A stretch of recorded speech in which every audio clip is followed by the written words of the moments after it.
পঞ্জিকার পাতায় ঈদের তারিখ ঘনিয়ে আসছে, বাড়ছে কেনাকাটার ধুম। কিন্তু মধ্যবিত্তের অন্দরমহলে এখন চলছে এক অদৃশ্য লড়াই।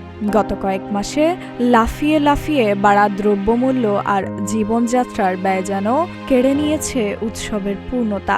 আয়ের চেয়ে ব্যয়ের পাল্লা ভারী হওয়ায় এবারের ঈদ বাজেট নিয়ে হিমশিম খাচ্ছেন সীমিত আয়ের মানুষ। যেই বাজারে গতবার কয়েক জোড়া জামা কেনা যেত, এবার সেখানে একটি কিনতেই পকেট শূন্য। পরিবারের ছোট সদস্যদের আবদার মেটাতে গিয়ে নিজের বা বড়দের পোশাকের তালিকায় চলছে কাচি চালানো। শপিং মলে দাম শুনে দীর্ঘশ্বাস ফেলে অনেকেই দেখা যাচ্ছে সাশ্রয়ী বাজারের খোঁজে। পোশাকের বাইরেও আছে আপ্যায়নের চিন্তা। ঈদের বিশেষ খাবারের প্রতিটি অনুষঙ্গের দাম এখন আকাশ ছোঁয়া। চিনি, সেমাই কিংবা মাংস সবখানেই চড়া মূল্যের থাবা। ফলে অনেক মধ্যবিত্ত পরিবারই এবারের মেনু থেকে বাদ দিচ্ছেন দামি সব আইটেম।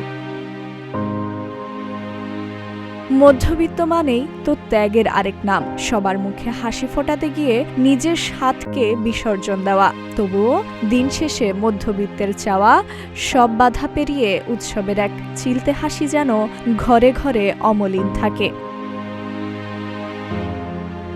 ফাইজা মেহেরি নরিন, প্রতিদিনের বাংলাদেশ।